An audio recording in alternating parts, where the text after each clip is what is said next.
Hukum di negeri Konoha memang tidak adil, tapi keadilan hukum alam sangatlah nyata. Kenapa hukum ini tidak pernah bisa adil? Karena ini sistem republik. Ketika suara rakyat dijadikan suara Tuhan, jadi siapa yang mempunyai lebih banyak suara dari rakyatnya, dialah yang akan memimpin di negeri ini. Inilah problematikanya, itu adalah agama. Agama dijadikan alat politik. Bayangkan saja, kalau orang yang sudah mabuk agama, apapun yang dikatakan oleh tokohnya, dia akan menurutinya. Ketika ada orang yang beda paham, disuruh perang.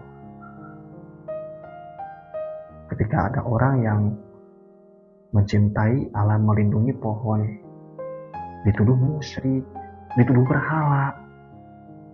Tepat sekali. Karena kebanyakan masyarakat Konoha mabuk dengan agama, melihat orang bermodalkan jubah dan berbahasa Arab, orang jahat, mereka anggap taat. Tapi ketika mereka melihat orang yang cinta dengan lingkungan dan melestarikan budaya, orang baik, mereka anggap musyrik.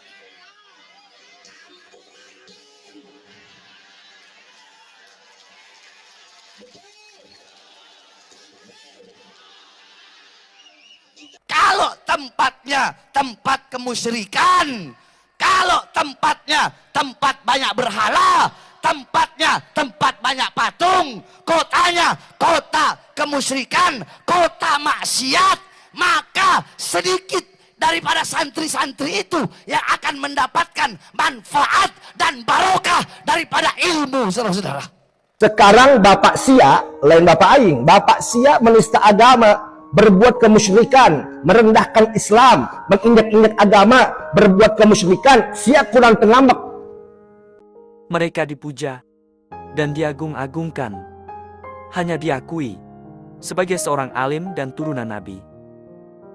Menuduh orang yang melindungi alam dan melestarikan budaya sebagai orang yang ingin menjadikan kota kemusyrikan. Padahal merekalah yang diberhalakan oleh para jemaat atau pengikutnya. Tapi Tuhan tidak diam saja. Muncullah sosok ulama asal pribumi dengan berani menantang kepada mereka untuk membuktikan bahwa mereka asli keturunan Nabi. Kalau kita dites DNA, maka orang Banten dan orang Jawa Barat, di dalam darahnya, di dalam tubuhnya ada darah Prabu Siliwangi yang mengalir, saudara-saudara. Kalau diurut dari nonong-nonong, neng-neng yang duduk ini, dari dirinya sampai Prabu Siliwangi, lihat ada berapa leluhur yang telah mati di medan juang dalam mempertahankan Indonesia Raya ini, saudara. Maka kita, kalau ada tes DNA turunan Sunan Gunung Jati, hei orang-orang Garut, tes DNA, aing hayang nyaho, siap keturunan saha, siap ente tes DNA. Terjadilah suatu polemik nasab. Hingga saat ini, mereka belum juga berani menerima tantangan tes DNA dengan berbagai alasan dan framing-framing untuk menjaga kepalsuannya. Kini mereka memetik apa yang telah mereka tanam, hujatan demi hujatan, cacian dari orang yang kecewa dengannya. Kini masyarakat mulai sadar, selama ini mereka telah dibodohi oleh orang yang mengaku sebagai keturunan Nabi.